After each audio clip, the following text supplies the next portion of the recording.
Hey, what's going on, guys? It's Lennon from Baseball Development Group. In this video, I'm going to talk about one of the frameworks that we utilize to remap an athlete's arm action.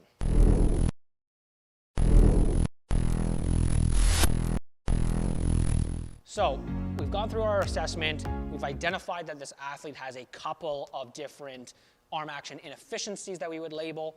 A couple of the things that we might find in that initial assessment is that they have a quote-unquote late arm action, denoting that their arm is not really up towards the 60 plus degrees of external rotation that we're looking for the arm to accelerate after foot plant. The other thing that we might identify is that their arm is in a low elbow position, which is explaining that the shoulder is below 90 degrees of abduction, okay? Meaning that it's not in line with my shoulder and that elbow is kind of down a little bit too low. That might lead the athlete to climb up their elbow, and again, leading to some inefficiencies that's not creating a nice tight loop of energy spiraling into the ball at release, okay? Some of the other things that we might identify is an athlete is either too inside 90 degrees and the ball is almost touching their head, or it could be too outside 90 degrees where now it is too far away from their head, past 90 degrees of elbow flexion, getting more extended at foot plant.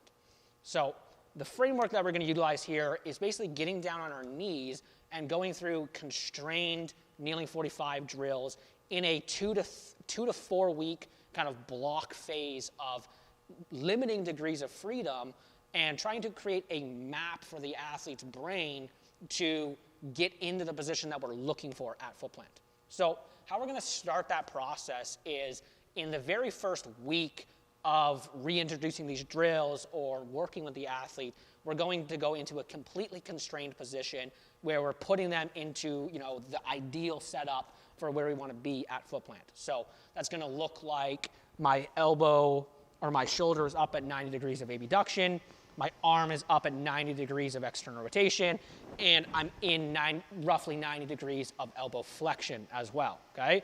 From this position, all we're going to do is be focusing on counter-rotating our chest away and unwinding the arm into ball release, okay? Pretty simple. We're starting really, really back at the very end of the throw and backwards chaining what we want to do.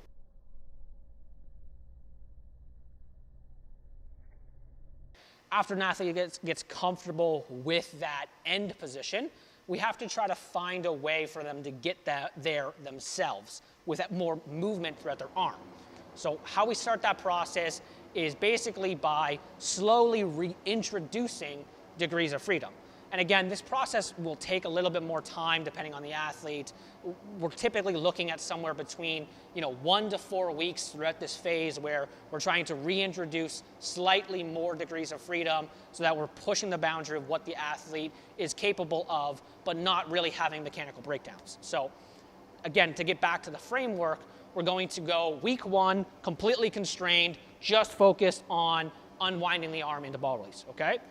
Next week, we're now going to, depending on their issue, okay, if it's a guy that's really low abducted, we might start them at a position that's a little bit lower abducted, and now we're cueing them to go from that low abducted position up to 90 degrees of abduction, counter-rotate, and release outwards. If it's a guy that has that late arm action, right, they're kind of too low into external rotation at foot plant, we're going to cue them into setting up with their arm at the 0 degrees of external rotation. Now they're going to be focused on counter-rotating, flipping the arm up into 90 degrees of external rotation, and unwinding away from themselves.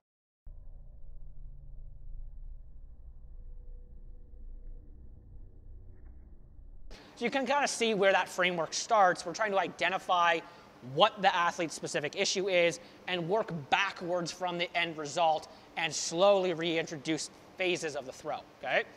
Again, let's use the example of the late arm action going into, let's say, roughly week 3. We're going to now reintroduce a takeaway from the glove or reintroducing them moving into horizontal abduction or scapular retraction. So we're going to start away from the body, again at 0 degrees of ER, but roughly around the 90 degrees of shoulder abduction.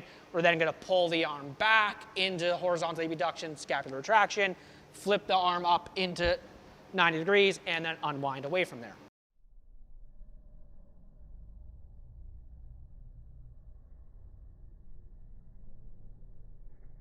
The very final phase is now going to be still on our knees, but completely unconstrained, right? This is hopefully we get to this point by weeks 3 or 4 of the program, and now we're just letting the athlete try to figure it all out and piece it together themselves, okay? Where they're just going to start with the hands at their chest and now move into the throw as they normally would.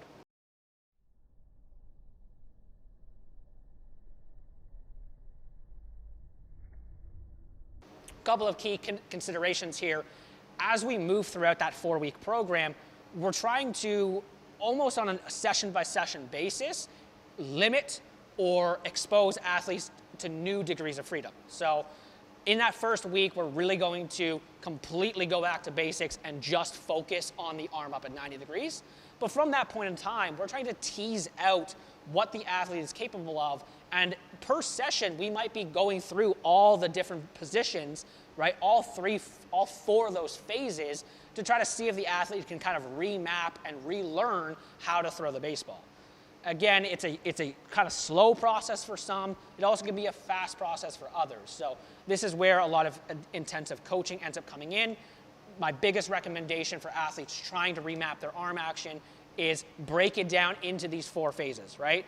If you're really diligent and you want to take your time, right, literally map it out as, weeks 1, isolate the arm. Weeks 2, reintroduce something. Weeks 3, reintroduce something. Weeks 4, try to figure it all out sequentially, okay? I hope that really helps, guys. If you have any questions about this framework or other various questions about training, feel free to reach out to me on Twitter @LennonRichards_.